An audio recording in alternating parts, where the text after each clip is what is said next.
Back in June, I picked up this loaner Orbea Rise H10, the aluminum version, with the goal to just explore more. And since then, the bike has definitely taken me to a bunch of places that I probably wouldn't have gone to on my regular traditional bicycles. I want to tell you about all that, but I think you probably want to hear about the bike. So let's jump into a little bit of an Orbea Rise H10 ride review.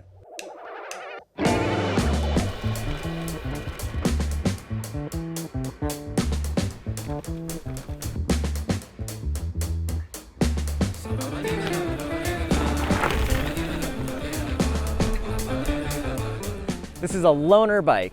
Big thanks to Jensen USA, who arranged for not only the loaning of this bike, but they also sponsored this video. Jensen is one of the best online retailers for mountain bikes, parts and accessories here in the United States of America, and they've got a great selection of Orbea Rise models currently in stock. I've got a link in the description below over to the Orbea Rises that are indeed available right now over at Jensen. In addition to that, I am supported by P&W Components and Industry 9. Now, real quick, anything you purchase from my link down below over to Jensen USA, that's exactly how we help pay for these videos. I earn a small commission from your purchases at Jensen. So please, if you're doing some mountain bike online shopping, remember to hit my link before you do that. Before we do talk about the bike, I want to bring up one very important topic. Here where I live, there really aren't very many trails where actual Class 1 electric assist mountain bikes are allowed to ride legally.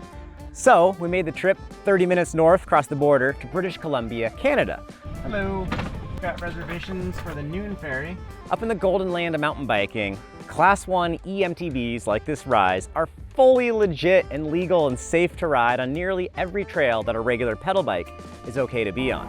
There's a couple of exceptions. Normally they do have signs at the trailhead saying no assist on this particular trail.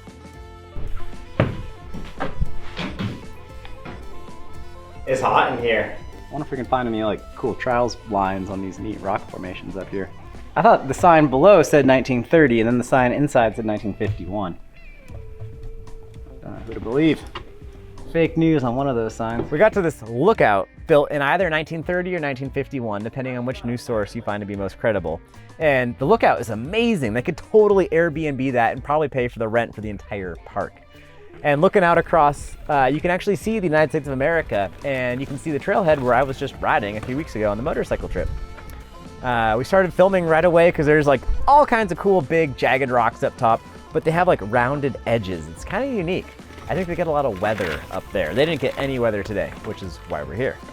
Charging down through that stuff, I wanted to try to hang it out a little bit and see how the Orbea can handle faster, gnarlier stuff, but as you can hear in the video, it was a lot of chaos, and I started to feel the wheels kind of point in different directions. Those little drop downs would drop my suspension down to the bottom out bumper, and yeah, that bike's a good bike, but that's kind of taking it beyond its intended usage, we might say. Anyhow, I was able to get through it, and it wasn't scary or anything, but I was not max pinned full throttle through it all. Thank goodness I had at least double down casing tires on that bike. I think DH casing will be worth it if I was riding a place like that every day.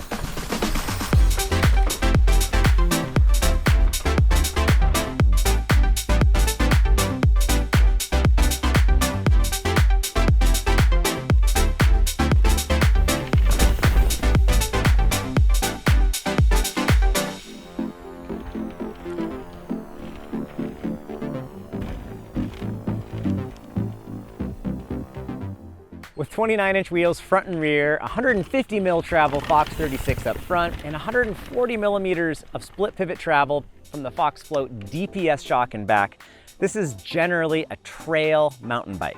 I've ridden the Occam platform quite a lot, which is nearly the same geometry, but without any kind of motor or battery.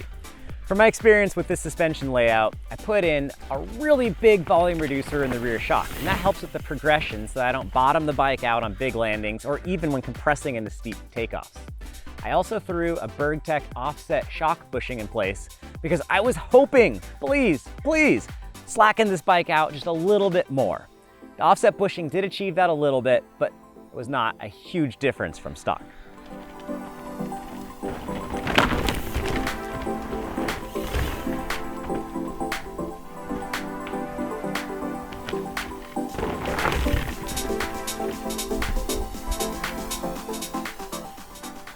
Now, like I always do when I do a full ride review of a bike like this, I set it up with all my personal parts. So a big part of that are the wheels that this is rolling on. This is on Industry 9 Enduro 315C wheels. We have carbon fiber rims made by hand in British Columbia, Canada. We have the aluminum Industry 9 system spokes, which are pretty darn cool. And then one of the best parts of this whole setup is they're rolling on Industry 9 Hydra hubs. The rear hub has 690 points of engagement, but more important than that, the way all 6 of those pawls pop into place when they're engaging, it's a very clever design that honestly works great with the amount of power that a bike like this has. I've got full confidence that Hydra hub not only will engage quickly, but that it's always going to engage. I'm also running double down casing tires, which are quite stout. That's part of why my bike's heavier than what this bike would weigh stock.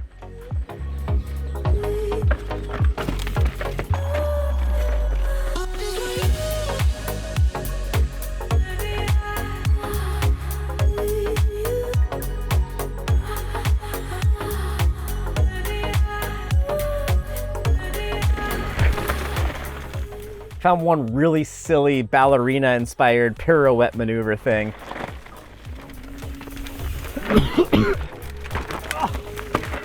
Oh, it's close. Almost got my shirts in the saddle and almost... I sneezed like, I didn't see any of that.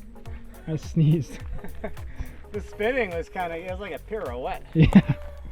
I'm gonna watch it back so I can see what happened. The corner was super tight and awkward, or instead of doing a tight, awkward corner, you could do a really weird and funky 270 the other direction and then try to pedal off the drop.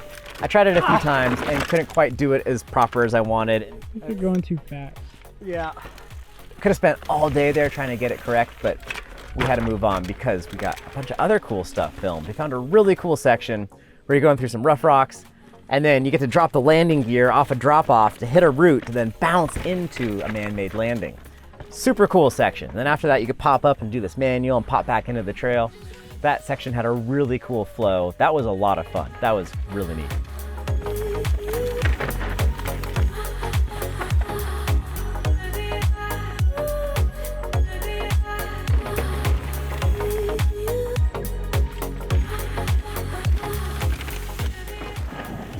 This is a size medium bike, and I am 5 foot 8 inches tall or 174 centimeters. And for me, this size medium fits like a glove. Now, while we're talking about fit, I'm running my P&W Components cockpit. I have the bars trimmed down to 760 millimeters wide. I'm running a 50 millimeter stem. I've got a loam dropper seat post, and I've adjusted it down to the shortest possible amount of drop, which is a mere 150 millimeters.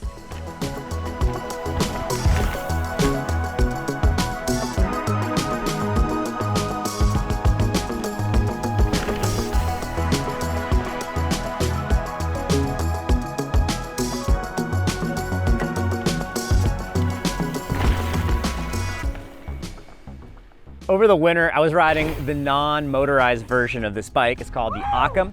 And on the Occam, I was able to run 190 millimeters of drop. I was trying 200, but I was catching the tire a little bit at full bottom out. So I've been dealing with the rear tire hitting the saddle. So I got 200 mils drop right now. Push this down a little bit. I'm gonna shorten the amount of drop I have by 10 millimeters. Go bit by bit. Okay, so right now we're at 0. We'll do minus 10, tighten it back down. I wish I could fit a full 200 like I can on my Ibis bikes. That said, I feel like I can ride way gnarlier stuff on the Occam than on the Rise. Previously, I said the opposite of that. That's because the Rise is a lot torsionally stiffer than the Occam. However, the ability to move my body weight further down and have more room to use my arms and legs meant in the end, I can actually get away with gnarlier stuff on the Occam than I can on the Rise. Second reason for that is the extra weight of adding a battery, a motor, an aluminum frame instead of carbon fiber.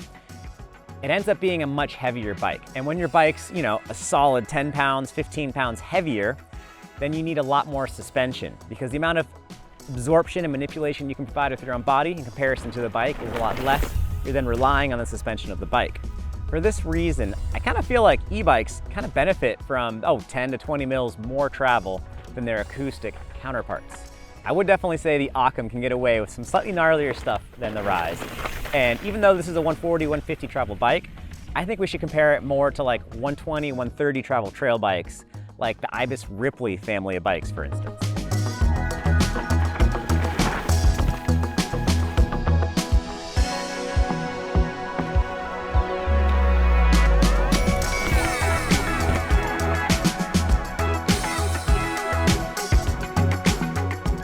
If there's one thing I really want to communicate to you with this video, it's that the Rise is a mountain bike first and foremost and an e-bike second. This is for the kind of trails that you normally ride a regular pedal bike on and still have a pretty good time. This bike doesn't have a massive amount of power, and honestly, if a climb is mellow enough that you can pedal up it on a regular bike, you add a little bit of boost, it makes a huge difference. And honestly, it's diminishing gains after this amount of power to the full-size, full-fat e-bike on trails that you can normally just pedal. When I filmed the lightweight versus full-size e-bike video, one point I don't think I made well enough is that the Rise has more than enough power to get up just about any traditional mountain bikeable trail. The spot where it comes up a little bit short is once you're in the extreme situations riding motorcycle or trials bike trails that honestly the vast majority of people will never try to pedal. Orbea is one of the innovators in this category of bikes, so on February 4th, 2020, Specialized came out with the Turbo Levo SL, weighed about 38 pounds or so. And remember, I said February 2020, well, the Carbon Rise came out in, October of 2020. And if you were at all paying attention to the bike industry, the amount of supply chain shutdowns and slowdowns we had between March and October was insane. So I think in reality, Orbea was only a couple of weeks behind Specialized, and then coronavirus hit and everything had to stop for Orbea. But they were right there with Specialized as one of the innovators in this category of lightweight, minimalist e-bikes. Props to Orbea for pulling that off. Now, while we're talking about the Specialized bike, I also want to mention that Pivot has the Shuttle SL, Transition has the Relay. Let me know in the comments below, does this type of minimalist, kind of stripped down e-bike, do you think it's going to take over and become more popular than the full-size, full-power bikes? Or would you rather have a full-fledged e-bike than something smaller? Let me know in the comments, and I did a video comparing the two that I'll link to in the YouTube cards up top.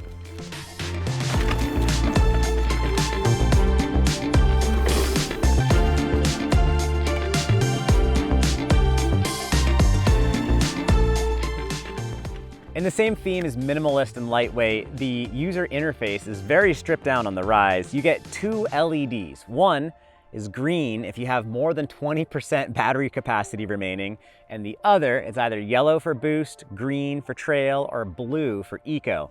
And that lets you know which power level you're pedaling in. So this is a very minimalist kind of a cockpit setup.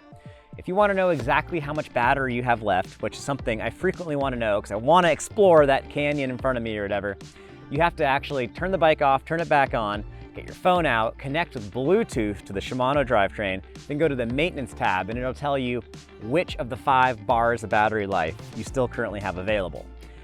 If I need to complain about something, I will definitely say that I got frustrated more than once not knowing exactly how much battery life I had left. Oh, okay.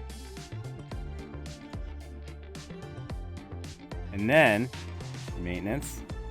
And then, 5 bars of battery. If you're gonna drop in front of a 1,500-foot descent, you need to know if you can make it out of that descent and then back to home or back to your car or whatever safely without your bike running out of juice. On the plus side, when this thing is out of juice, it rides pretty easily, pretty close to a regular bike. It's not nearly as atrocious as a full fat e-bike is when you get stuck in the forest. Don't ask me how I know.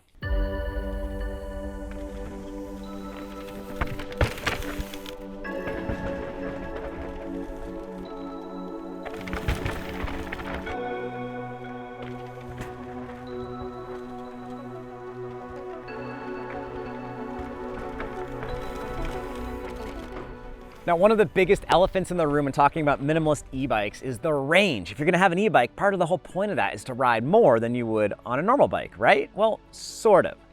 So I have ridden the carbon version of the Rise, but I didn't get to do it in a way that would really test the range capabilities.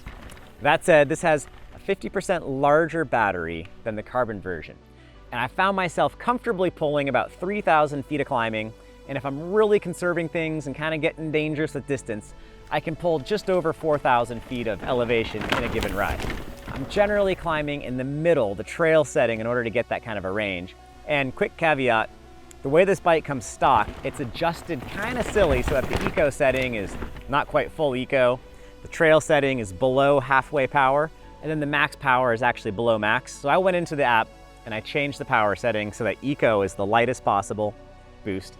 Trail is the exact middle of the road, 50% power, and then full boost is 100%.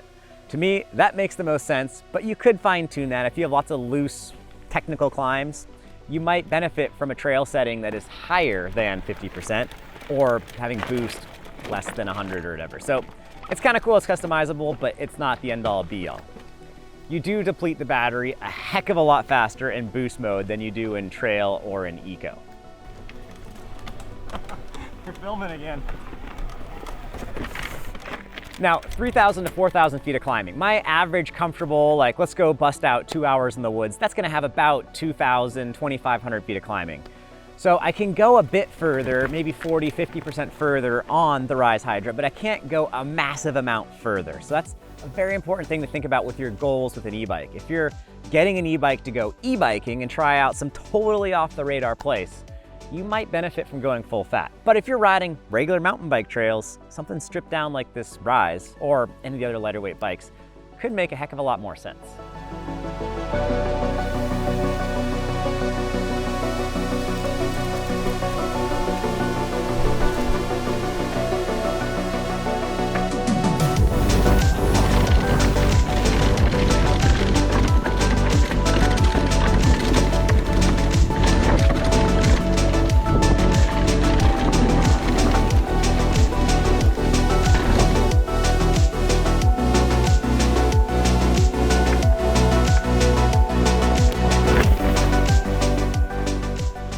Now, once you do get to the top of the mountain, how is the descent? That's the most important part of the ride. That's the part you're looking for. Well, the descent's pretty good on the Rise. I do want to be clear about one thing. This bike does great on black diamond level trails and easier in the United States of America. In Canada, where the rating system's a little bit tougher, this bike is fantastic on the blue level trails and easier.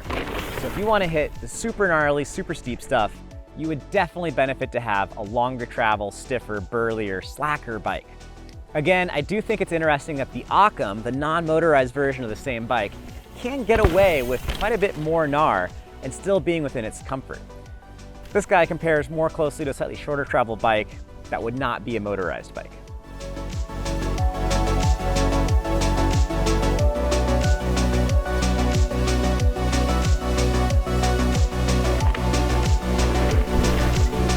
Now, what kind of problems did I have with the Rise? Well, there's two specific ones that I'll mention. First up, the power button, which is actually an Orbea part, not a Shimano. The power button failed on me on like the second or the third ride, and I was not able to turn the bike back on. I turned it off because I wanted to know how much battery I had left because I wanted to add another lap to my ride. Well, I pedaled home without assistance, and Orbea's warranty took care of that for me right away. It turns out, I didn't know this at the time, but you can jump start an Orbea Rise by turning the back wheel around 3 times, and the whole bike will actually turn right on. And then you can use the Shimano button to adjust your power level. All right, so power's off. Okay. No. Oh, look at that, power's back on. We have power. So, I could have ridden out of the forest with assist. Didn't know it at the time. Now you know it, now I know it, we're all good. The other issue I had is the upper linkage is super creaky until I washed the bike. Other than that, this bike's been pretty solid.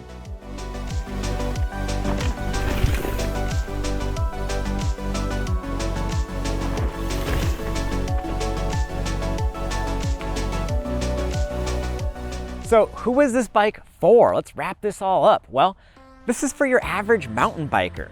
It's for someone that wants a mountain biking experience, but with that little bit of boost to take the edge off the climbs, to maybe pack in another 30, 40% more distance on their after work ride. The way this thing descends, you really feel like you're riding a normal bike. Yes, it has a battery. Yes, it's significantly heavier than a normal bike, but the battery is small and it's located pretty far down the down tube. Tossing this thing in and out of turns is noticeably less bike, even though on paper it's only like 5 pounds lighter than a bigger bike. When you're riding it, it does feel significantly easier to handle than the full fat versions. At the same time, the geometry is pretty conservative, which for a lot of places, a lot of people, it's exactly what you need. It doesn't have the kind of travel to necessitate super aggressive geometry, and as a result, on lower angle, not crazy trails, this thing ends up being an absolute hoot to ride. I want to give Orbea props for their attention to detail on this bike. Early e-bikes were kind of hodgepodgey, pretty clunky. The Rise family of bikes feels very professional. They feel extremely well done. Attention to detail is well thought out. That's fun. This reminds me of when dropper seat posts came out in like 2008 and we all wanted to smash cans with the dropper seat posts. Check this out. Hi-ya! Sick. I feel like the power levels, the actual battery spec, the motor power, it all makes a lot of sense. And combined with this geometry and suspension, it creates exactly the bike that so many people are looking for, which is cool. And especially cool because it was not like a common thing when they came out with this thing. So big props to Orbea after that. I've had a lot of fun on the Rise, and I would like to ride it more, but I gotta give the darn thing back now that I'm publishing this here video. If you guys have any more questions for me about the Rise, leave them in the comments down below. A big thanks to Jensen USA for arranging for this, for sponsoring the video, for getting me a loaner bike. Orbea was kind enough to loan me this thing for a few months. I also want to thank P&W Components and Industry 9. Don't forget to do your mountain bike online shopping over at Jensen with the links below. It's a big part of how we're able to do videos like this with that little bit of a support there. And thank you all for watching this. Please hit the subscribe button. I'll see you in the comments and in the next video. Peace, everyone.